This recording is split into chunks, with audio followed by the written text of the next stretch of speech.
Hi hello everyone, ಎಲ್ರಿಗೂ ನಮಸ್ಕಾರ. ಜ್ಞಾನ ಭಂಡಾರ ಯೂಟ್ಯೂಬ್ ಚಾನಲ್ಗೆ ನಿಮ್ಮೆಲ್ಲರಿಗೂ ಸ್ವಾಗತ. ಸ್ನೇಹಿತರೆ, ಶ್ರಾದ್ದದಲ್ಲಿ ಕಾಕಬಲಿ ಯಾಕೆ? ಹೌದು, ಕಾಕಬಲಿ ಎಂದರೆ ಕಾಗೆಗಳಿಗೆ ಅನ್ನ ನೀಡುವುದು. ಮೃತ ವ್ಯಕ್ತಿಯ ಸಲುವಾಗಿ ಶ್ರಾದ್ದ ಸಂದರ್ಭದಲ್ಲಿ ಕಾಕಬಲಿ ನೀಡುವ ವಾಡಿಕೆ ಇದೆ. ಹಿಂದೆ ರಾವಣನ ಕಾಲದಲ್ಲಿ ಸೂರ್ಯವಂಶದ ರಾಜ ಮರುತ್ ಬೃಹಸ್ಪತಿಯ ಸಹೋದರನಾದ ಸಂವರ್ತನೆಂಬ ಋಷಿಯ ಪೌರೋಹಿತ್ಯದಲ್ಲಿ ಒಂದು ಯಜ್ಞವನ್ನು ನಡೆಸಿದ. ರಾವಣನಿಗೆ ಹೆದರಿದ ದೇವತೆಗಳು ಒಬ್ಬೊಬ್ಬರು ಒಂದೊಂದು ಪಕ್ಷಿಯ ರೂಪ ತಾಳಿ ಮರುತನ ಯಜ್ಞಕ್ಕೆ ಬಂದರು.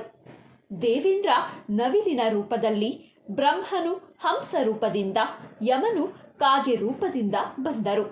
ಹೀಗೆ ಗೌಪ್ಯತೆಯಿಂದ ಪಕ್ಷಿ ಪ್ರಾಣಿ ರೂಪದಿಂದ ಬಂದ ದೇವತೆಗಳು ಆ ಪಕ್ಷಿ ಪ್ರಾಣಿಗಳಿಗೆ ಒಂದೊಂದು ವರ ನೀಡಿದರು. ಯಮದೇವರು ಕಾಗೆಗಳಿಗೆ ದೀರ್ಘಾಯುಷ್ಯ ನೀಡಿದರು. ಆದ್ದರಿಂದಲೇ ಕಾಗೆಗಳಿಗೆ ರೋಗ ಭಯವಿಲ್ಲ. ಅಸಹಜ ಸಾವು ಬಂದರೆ ಮಾತ್ರ ಅವುಗಳ ಸಾವು. ಯಮದೇವರು ಮತ್ತೊಂದು ವರವನ್ನು ನೀಡಿದರು. ನನ್ನ ಲೋಕದಲ್ಲಿರುವ ಪಿತೃಗಳು ಕಾಗೆಗಳು ಸ್ವೀಕರಿಸುವ ಶ್ರಾದ್ದಾದ ಉಚ್ಚಿಷ್ಟ ಪಿಂಡದಿಂದ ತೃಪ್ತರಾಗುವರು.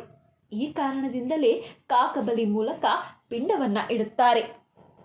ಕೇಳಿದ್ರಲ್ಲ ಸ್ನೇಹಿತರೆ, ಇದಿಷ್ಟು ಶ್ರಾದ್ದದಲ್ಲಿ ಕಾಕಬಲಿ ನೀಡುವುದರ ಮಹತ್ವ. ಇವತ್ತಿನ ಈ ಮಾಹಿತಿ ತಮ್ಮೆಲ್ಲರಿಗೂ ಇಷ್ಟವಾಗಿದ್ದಲ್ಲಿ ದಯವಿಟ್ಟು ಈ ವಿಡಿಯೋನ ಲೈಕ್ ಮಾಡಿ, ಶೇರ್ ಮಾಡಿ.